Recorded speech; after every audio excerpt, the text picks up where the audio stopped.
Rendez-vous incontournable de la Seine-Maritime, le festival littéraire Terre de Parole a pris ses quartiers dans les jardins de l'abbaye de Jumièges. Une nouvelle édition portée par les mots de Marguerite Duras. Il reste toujours quelque chose de l'enfance, toujours. Pour l'ouverture, une première conférence avec 3 écrivains, Marie Nimier, Thomas B. Reverdy et Rachid Benzine, avec des extraits de textes de leurs livres respectifs lus par l'actrice Florence Loirecaille du Bureau des légendes. Le pays me manque. Je pense souvent à la terre, au village, au ciel du pays qui est différent d'ici. Je lis plusieurs fois, j'ai lu déjà une fois le roman, après plusieurs fois les extraits, et ensuite il m'accompagne. Et tant que je ne les ai pas partagés, j'ai l'impression j'ai des choses à dire, quoi. Donc je me les approprie. Et oui, c'est des thématiques denses et complexes et tortueuses, mais c'est beau de les dire. La pression de sa main qui tenait la mienne. Le grain de sa peau quand je l'embrassais. Son odeur. Cette ride au coin de la bouche. Ce pli dans les paupières.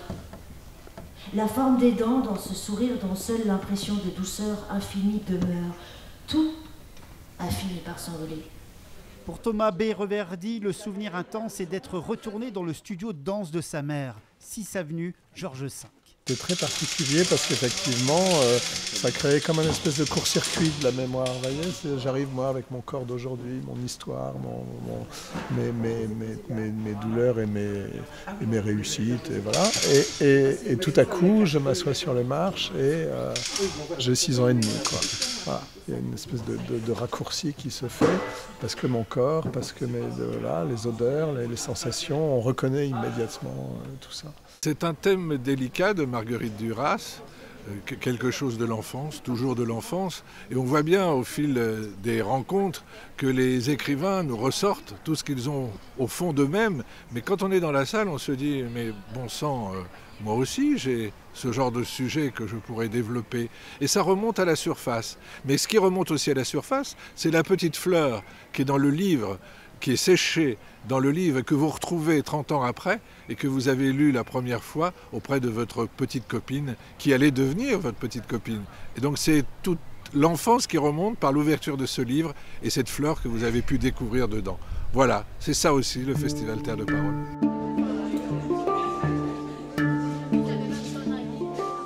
Les conférences et rencontres se succèdent toute la journée. Dans cette yourte, les festivaliers peuvent aller au contact des auteurs pour obtenir des dédicaces de leurs livres et aussi s'entretenir avec eux en toute simplicité.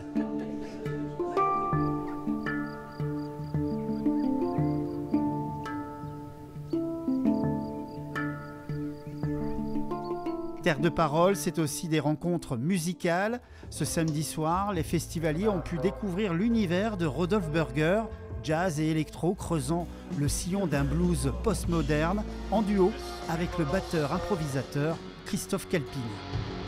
Mémoire.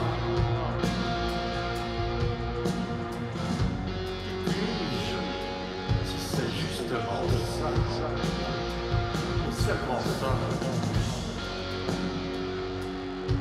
Encore et encore ça qui me taraude, ce sang éternel corps à corps.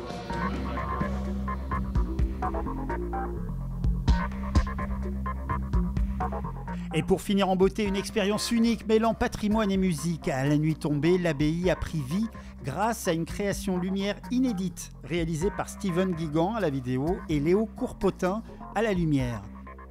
Un dialogue poétique entre la musique, la lumière et l'architecture. Une belle manière de lancer le festival qui va durer jusqu'au 24 mai.